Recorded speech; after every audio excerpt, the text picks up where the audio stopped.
Hello everyone, welcome to part 2 of Recombinant DNA and Biotechnology lecture. So in this second part, we are going to now discuss the DNA sequencing technique, determining the gene function, discuss the application of stem cells for different medical as well as biotechnology purposes, application of DNA technology, and then finally discuss the safety and ethics of DNA technology.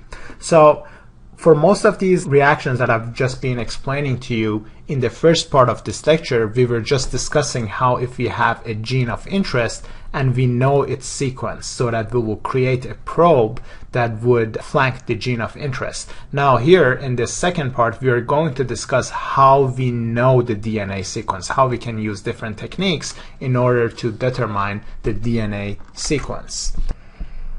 And this is basically the principle of Human DNA Genome Project, which has discovered the entire sequence of the human DNA. So basically for DNA sequences, there can be several procedures that can be used. We're just going to discuss the traditional technique, which is the chain termination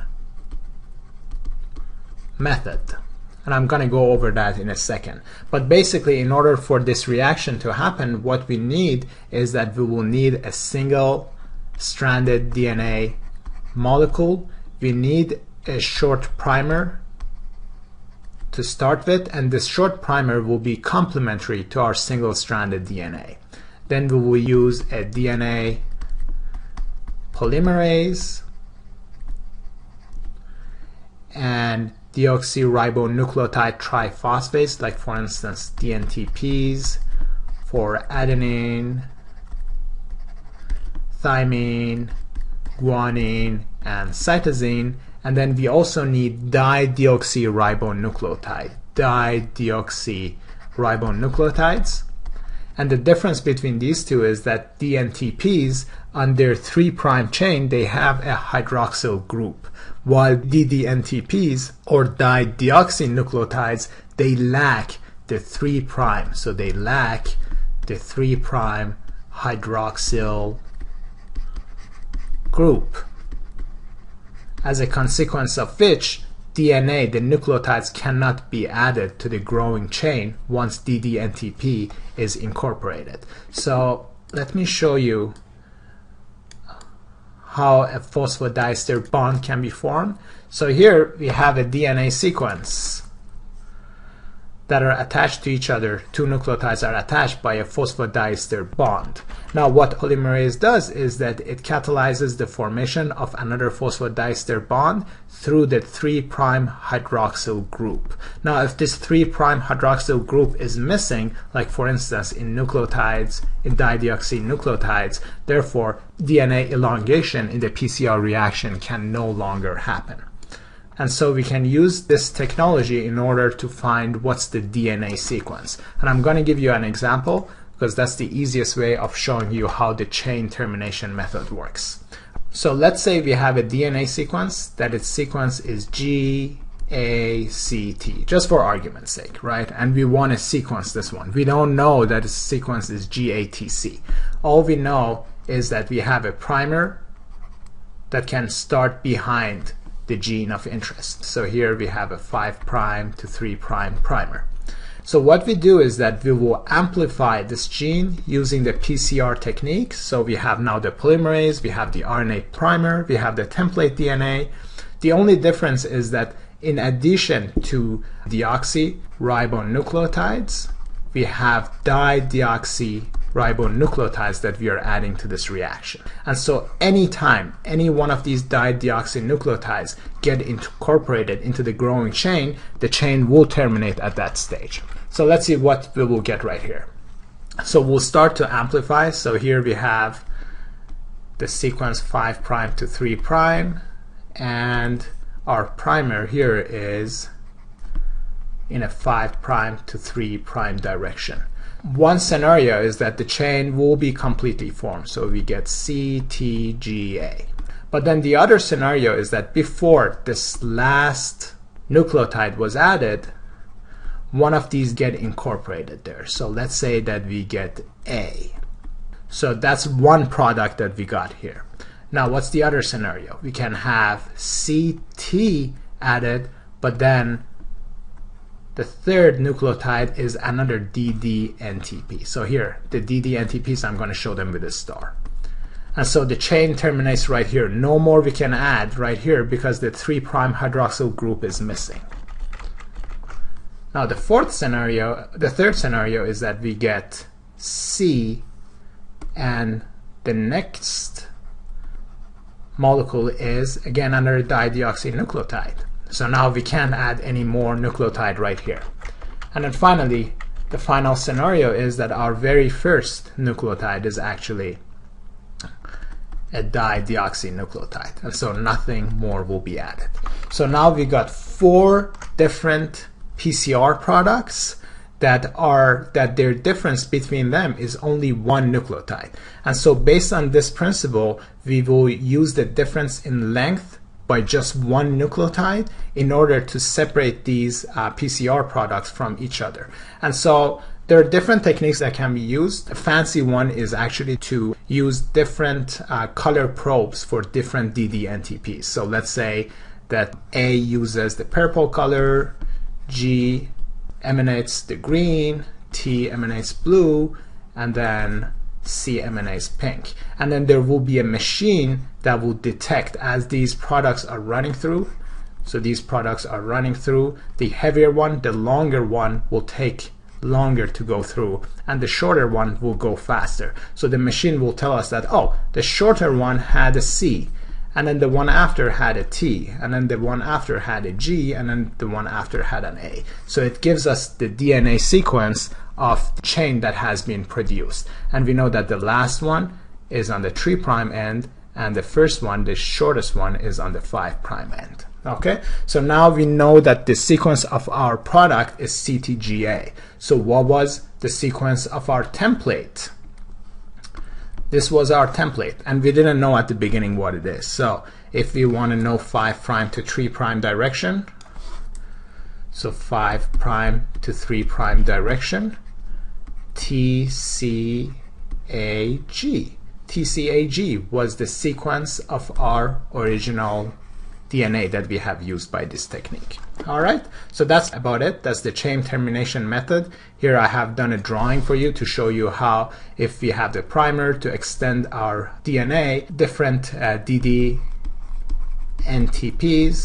keep getting incorporated, and so we get different sizes of fragments that can be run into a gel. The smaller fragments will run through the detector first, and the larger ones in the end. So basically this technique will help with the sequencing based on the difference in the length by just 1 nucleotide between every one of these DNA fragments. All right, so 1 nucleotide difference is between every one of these DNA fragments. Now that's a kind of like a more fancier technique of using a detector with an excitation laser by having different fluoresceins attached to these DDNTPs. Now we can talk about the more conventional technique, which just uses the agarose gel to isolate them. So here, let's say that we run the same PCR reaction, but instead of mixing all the DDNTPs, we run it in 4 different reactions. So one reaction, we will only provide DDATP. So all these things, DNA template, polymerase, nucleotides, and primer are present, but we are going to run 4 different reactions. In one reaction, we also add DDATP. In the second reaction, we add DDGTP, DDCCTP, and then finally in the 4th reaction, DDTTP.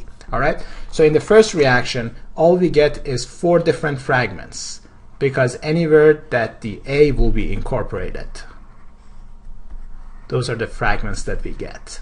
So we run it on the gel and we get 4 different fragments. Now same thing applies with the second lanes. Only the ones that have the G will be isolated. So we get 2 fragments right there. Then we have the third reaction, the ones that have the C. There we go, we get 3 fragments. And then finally, the one that had dideoxynucleotide for thymine is getting isolated. So 1, 2, and 3. And so if you pay attention, all these nucleotides are being separated based on the fact that there is only 1 nucleotide length difference between every one of them. And that's good enough. The resolution is high enough in order for us to get a right sequence. So, which of these DNA fragments is larger? So we always know that the top ones, they're larger because it takes longer for them to go through the agarose gel pores, while the shorter ones will run faster. So here we have the shorter ends, and so they're closer to the 5 prime. As we go to the higher end, then they have reached more to the 3 prime end of the DNA fragment. So here we have the 5 prime to 3 prime end sequence. And so our 5 prime to 3 prime end sequence is T, C, A, G, T, and so on. All right, so that's what we got there. And that's for the molecule that has been amplified. Now, in order to find out what was our template DNA, all we have to do is get the sequence from 5 prime to 3 prime, which would be what? T, G, G, C, A, T, T, and so on. So here, 5 prime to 3 prime, we get T, G, G, C, A, T, T, and so on. So that's the chain termination method by using dideoxynucleotide, which lacks the 3 prime hydroxyl group. And so anywhere that they bind, the PCR reaction will discontinue at that stage because no more nucleotide will be added after that. All right, now the next concept is the genomic sequencing. So for the first experiment we just discussed, we needed the sequence of one small gene. But what if we want to know the entire sequence of the genome? Like for instance, human genome, that was the genome project that we have discovered what's the exact DNA sequence of the entire human genome. How could that be done? And there are 2 different approaches that can be done for genomic sequences. So one is called the shotgun approach, and the other one is called clone contig, which stands for contiguous approach. And so for both of these techniques, what we do is that we isolate the DNA molecule,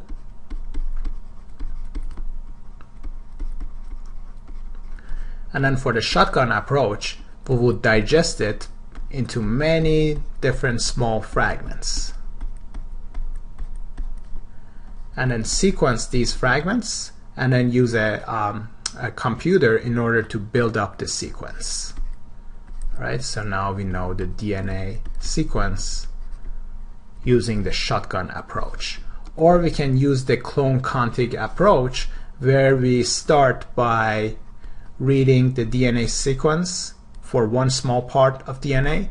Then now we know what's the rest of the DNA sequence. So we create a new primer here and read some more. And then create a new primer and read more. Create a new primer, read more. What is the sequences until we finish from one end, then we try from the other end and go to the end of the DNA. And so this is basically called primer walking. Basically, we'll have to find out what's the DNA sequence of downstream DNA in order to create a new primer, find out more sequence, create a new primer, find out more sequence, and create a new primer. So this is called primer walking, using the clone contig approach, and then in the end we will put all the data together to find out what is the DNA sequence of the entire genome. So that's about it about DNA sequencing and genomic sequences.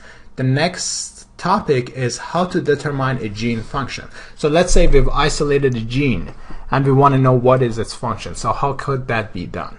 So the first technique is by homologous searching. And so how that's done is that we have the genome for certain animals. Like for instance, we have the genome for Drosophila, and we also have the genome for human.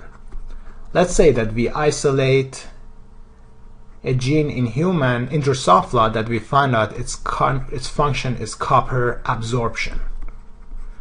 Then we use computer devices to see what gene in human has a similar sequence. And we find out that gene X, for instance, has 60% of its sequence is similar to the gene in Drosophila that is required for copper absorption. So this way we can have an idea that, oh, gene X is probably required for copper absorption in humans, but let's go and do some tests and find out if that's truly what it does. And so we've already discussed what we can do is that we can isolate this gene X, clone it into the flies, and see what happens. Does their body copper level all of a sudden increases? If it does, there we go. We've confirmed that gene X is required for copper absorption. So the first technique is by homologous searching. And for that, we already need to know the function of one gene in one of the species that its sequence is known. Okay?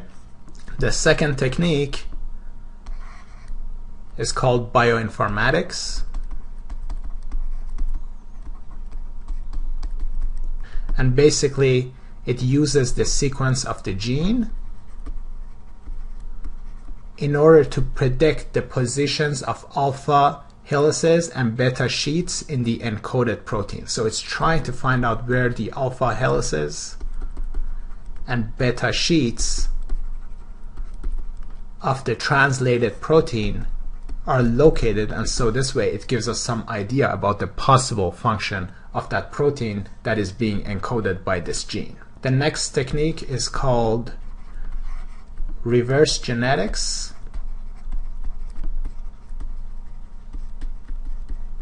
Where we will induce mutations in a gene via different mutagens. We can use compounds that can cause mutation, or expose the animals or the flies, for instance, to radiation to induce mutation in their DNA.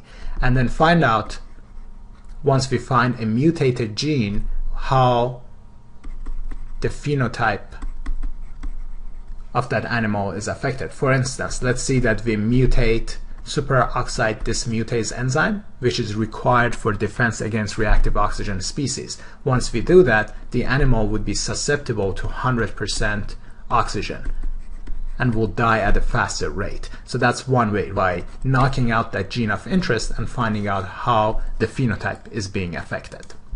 The next technique is called forward genetics. Forward, here, let's write it down. Forward genetics, where we will mutate the organism that is working with and look for a specific phenotype. Let's say we are looking for a phenotype that is susceptible to 100% oxygen.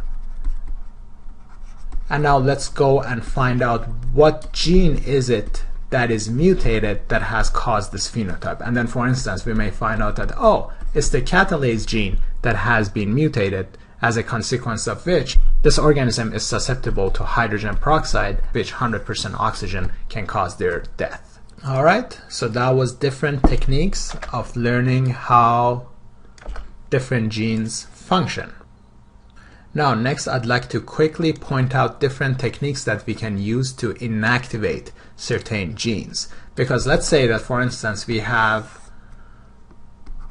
superoxide dismutase and we want to knock it out, see how it affects phenotypes of that animal, but we don't have time to go through all these mutations and then screen, find out, is the gene affected, is it not, and then by the time we find it, okay, now we can check the phenotype. Is there no direct method of knocking out this gene? Well, there are different techniques that can be used, and the first one is called, alright, so we are done with finding out the function of the gene. Now we are trying to find out how to inactivate specific genes. And two commonly used approaches I'm going to discuss right here. So here, let me use a different color. So the first one is called homologous recombination.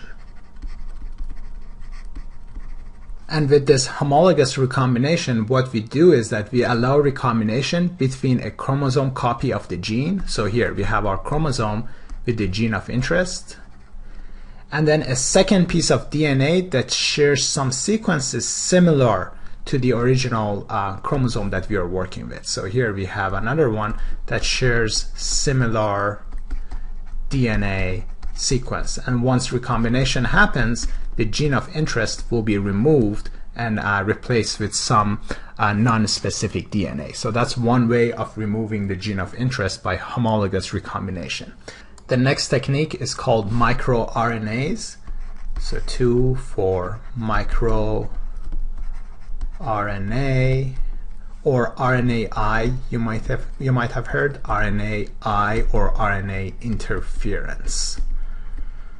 All right, and what this technology does is that we are not going to knock out the gene directly, but any mRNA that is being produced is being targeted and destroyed. And so this way, since the proteins will no longer be formed, we can find out, okay, if we stop product of this gene from turning into proteins, what phenotype does the animal present with? So here,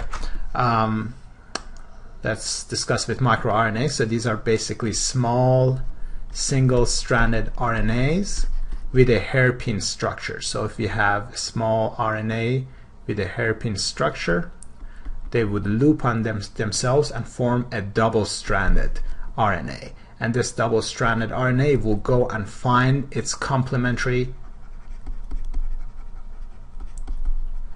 mRNA sequences and cause its digestion. So if you have another mRNA sequence right here that has a complementary sequence to this single-stranded RNA, it will be destroyed. It will be cut at different places. And so therefore, since the mRNA cannot survive, there won't be any protein formation. And so now we can check the phenotype of this genetically modified organism and see how by application of microRNA or RNA interference, the phenotype has been affected.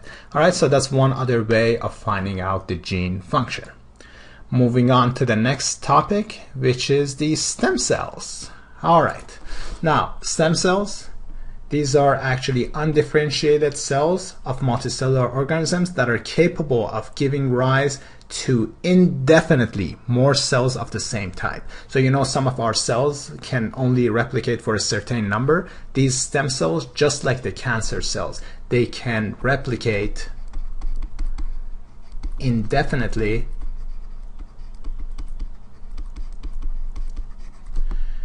to produce more cells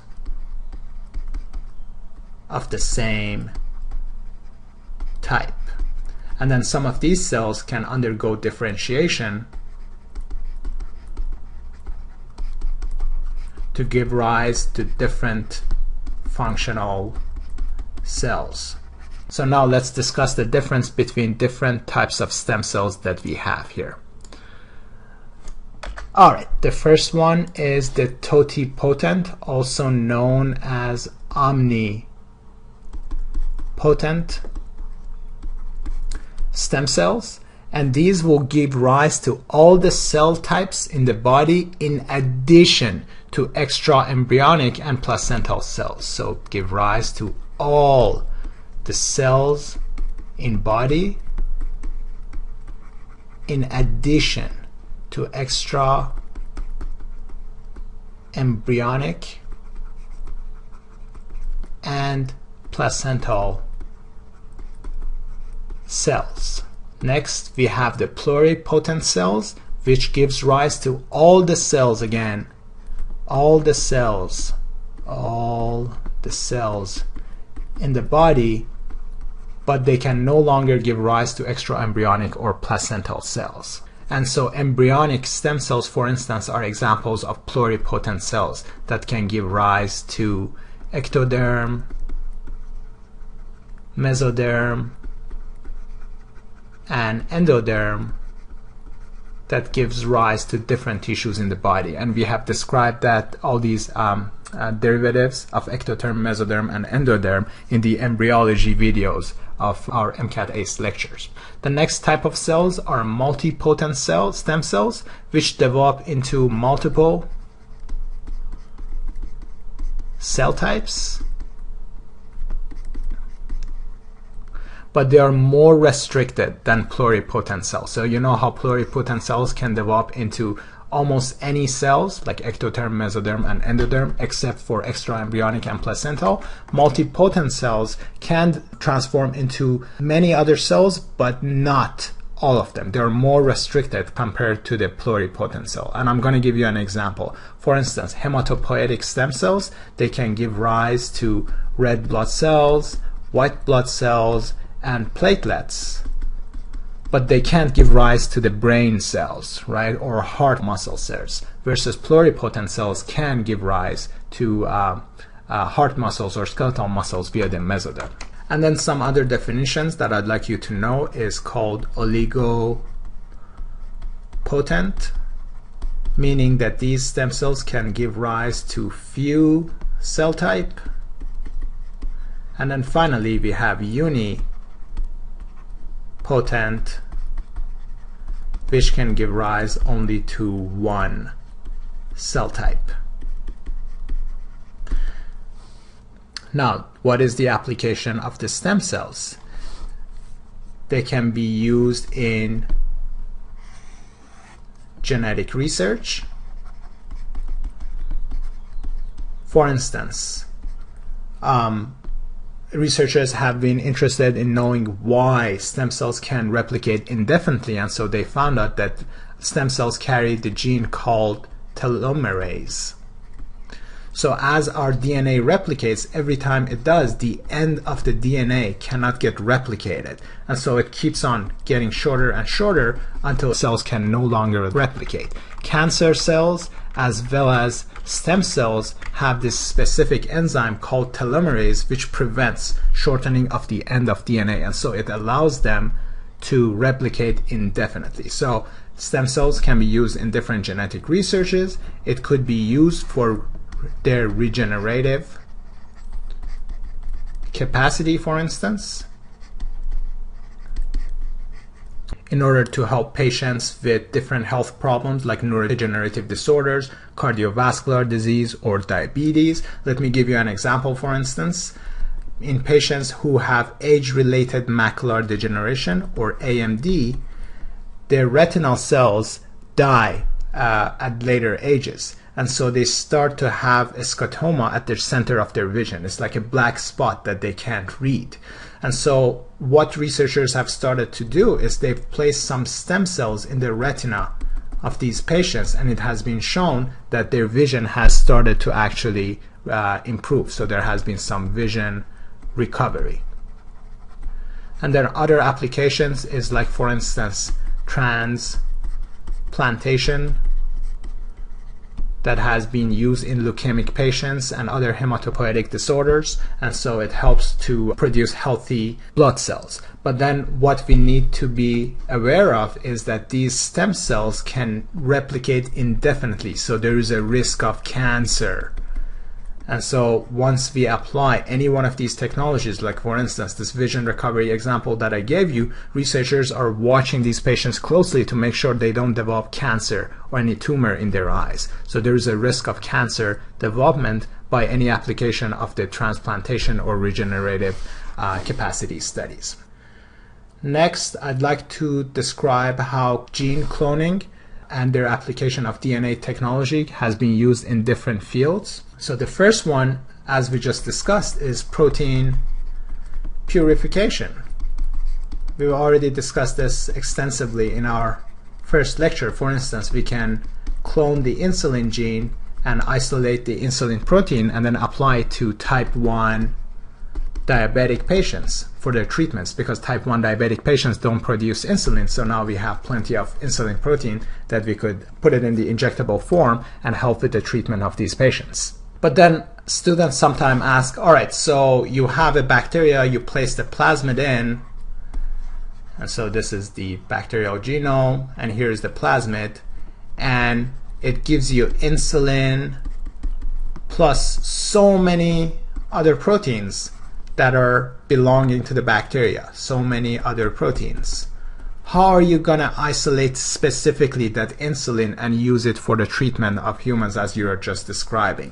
And so different techniques can be used for purification. So I'm not going to go through the cloning technique anymore. We already discussed how we can form a recombinant plasmid, and then with electrophoresis we place it inside bacteria and then increase those bacteria. So now we are having a culture with so many bacteria that are producing insulin along with other proteins. How can we now purify this protein of interest? So there are two different techniques that we can use. The first one is by adding a signal peptide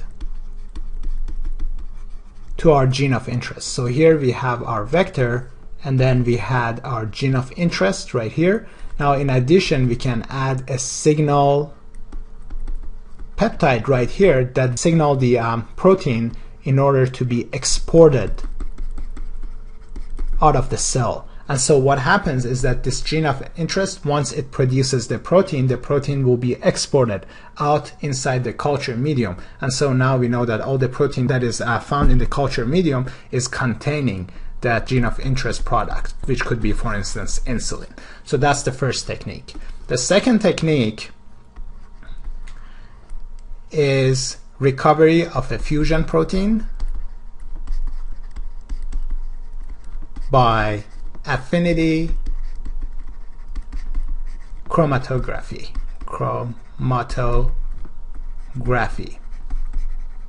Where we will do the same experiment, except that for our gene of interest right here, so this is our gene, and then we will add a fusion protein right there, and then product of the cells we will run it against gel chromatography. So here we have the gel chromatography. It has the stationary phase that has the adsorbents, and these are usually silica gels. And then we will load our protein extraction into the affinity chromatography. Now what happens here is that our gene of interest, so here is our gene of interest, will produce the protein, and then this protein will have a fusion protein attached to it. So here, let's say that we have the fusion protein, and these fusion proteins will bind to the silica gel right there. So here we have a silica gel in this column chromatography that will bind to the fusion protein. So once we load our protein, the ones that have the gene of interest will all be stuck in the silica gel, while the rest of the proteins that don't have this fusion signal will get excreted outside. Now that we have all the protein inside, in the next stage what we can do is that we can apply some solvent in order to release the protein. So now these proteins will be released, and now here we will isolate the elute, which contains the protein of interest.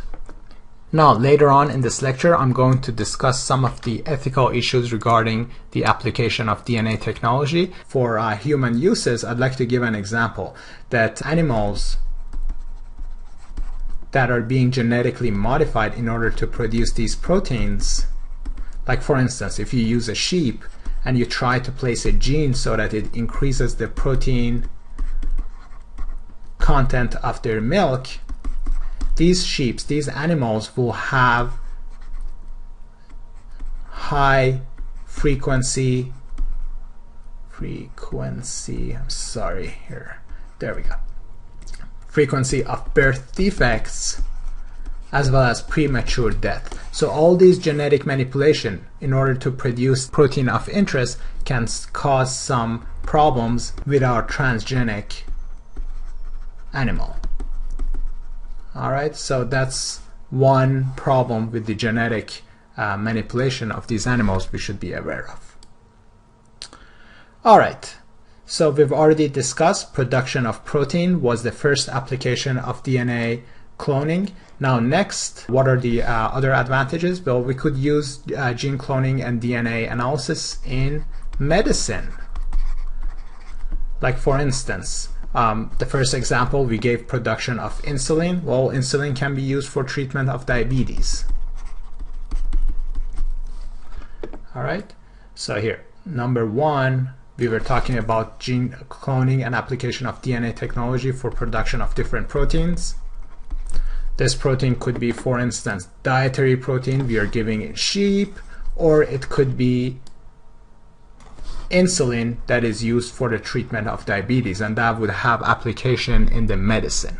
And then another application in medicine is, for instance, producing genes that selectively kill cancer cells, and this is called suicide gene therapy. So you introduce genes that will selectively kill cancer cells. So that's another application of gene cloning. Gene cloning can also be used in agriculture. So number 3, agriculture. You can, for instance, add genes to plants in order to make them resistant to, for instance, viruses, or add genes so that these plants will have their own insecticides, and so they would be resistant to different insects. Or you could do gene subtraction, right? So subtract gene, knock out certain genes so that you would decrease, for instance, the starch content of their products. And again, there would be ethical concerns regarding these changes, and that is, for instance, it's being told that transgenic plants can affect the surrounding environment and ecosystem. So that's again another ethical issues that we have to deal with once we are modifying these plants. And then finally, the last application of gene cloning and DNA analysis is in forensic science, where we can use DNA analysis, for instance, in order to find crime suspects. So we just discussed, if someone who has committed a crime leaves just a few amount of DNA in the crime scene, we can use PCR to amplify this DNA and make millions of copies of that. Now, just like our fingerprints is unique to every one of us has got our own DNA. There are certain areas of our genome that has certain number of repetition of DNA sequences. Like, let's say I have, for instance, 1,000 repetition of my DNA sequences. You may have 2,000. Another person may have only 80. All right. So we could amplify the gene of that suspect, amplify it by PCR, and then apply restriction enzymes. And so I would get, for instance, 4 DNA fragments. You would get 8 or 9 or whatever, depending on where the restriction enzyme cuts, and then the other person will get 2, for instance. So now you can go back and compare. This sample gave us like 2 restriction site cut that has resulted into 2 bands and gel electrophoresis. Now, of all the people that we have here, this person must be the one who has committed the crime, because it has the same pattern as the DNA that has been found on the crime scene. And this approach is referred to as DNA fingerprinting. So again, as our fingerprints is unique to every one of us, our DNA also have certain areas that is hypervariable in terms of their number of repetitive sequences. And so based on the different digestive patterns that they produce on the gel electrophoresis, we can tell which DNA belongs to which person. And then same approach can be used for studying DNA kinship. So let's say that my mother has a DNA fragment, like same DNA fragments that we would digest, that will yield such banding pattern on gel electrophoresis. And then my father will have another DNA fragment that would give this pattern. So if they are truly my parents, then my DNA pattern should be something like this. And so that's one way that we can find out that if a child belongs to their mother or father, or if they're adopted, or for any other reasons that we will have to do the DNA profiling. All right, now let's go over some of the ethical concerns with the DNA technology, and then finally we will conclude our lecture with some practice questions. So safety and ethics of DNA technology. The first problem is that early diagnosis of fatal genetic disorders may prompt the parents to terminate a pregnancy. So that's one issue we may be dealing with, because now we can genetically test the kid. So here we have a fetus, but we'll isolate the DNA, find out what is its genomic sequence, and we find out that, oh, there are gene mutations in gene A and gene B. And so this child will have some mental problem or whatever, and so the parents may decide to terminate pregnancy. To what extent can we alter the human genetic content? We could create superhumans that are extremely smart or are extremely strong, and so wouldn't that be concerning? Now, if a patient is diagnosed with a genetic disorder that causes severe consequences in progenies, should the spouse be notified of the results regardless of the wish of the patient? So that's again another issue that we may have to be dealing with. When should you decide to treat mentally incapacitated patients with invasive genetic techniques? And should we or should we not do that? That's again another problem. Will the high cost of gene therapy make it only available to wealthy patients? And then finally, can we allow patients to alter their traits like eye color, height, intelligence by therapy techniques? And what if they want to alter their intelligence or their body strength and so on? So what would we do in that case? All right, so these are some of the concerns about the DNA technology that is getting so advanced to make us closer and closer to reach these goals of altering and making superhumans. So now let's move on with some practice questions. So the first question is, a forensic specialist isolates 2 strands of DNA from a crime scene. After 4 cycles of PCR, how many strands of DNA will be available for analysis? And then the second question is, which of the following is a true statement regarding the following experiment? So go ahead, pause the video. Once you feel you're ready, you can run it and we'll go through the answers. All right, hopefully you had some time to go through the questions. So here we are starting with 2 strands of DNA, 2 strands of double-stranded DNA. And then we go through 4 cycles of PCR. So we already know each cycle of PCR will double the DNA. So if you're using 4 cycles, it's 2 to the power 4. So we started with 2 strands and we did 4 cycles, which multiplies the number by 16. So we get 32 strands. And if you'd like me to draw it for you here, we have 2 strands. Via the PCR, they will become now 4 strands. And then next stage, they become 8 strands. 2, 3, 4, 5, 6, 7, 8. So this is our first cycle, this is our second cycle, third cycle, and fourth cycle. So on our first cycle we had 4 strands, on our second cycle we had 8 strands, on our third cycle we will have 16 strands, and our fourth cycle we will have 32 strands. So 2 times 2 to the power 4, which is the 4th cycle that we got here, is equal to 32. Now, which of the following is a true statement regarding the following experiment? You inject a transformation vector into the somatic cells. What happens there? Now, in order to answer this question, I would like you to know the difference between somatic cells and germline cells. So germline cells are like sperm and eggs that are being produced from testicles and ovaries. These will be transmitted to the next generation.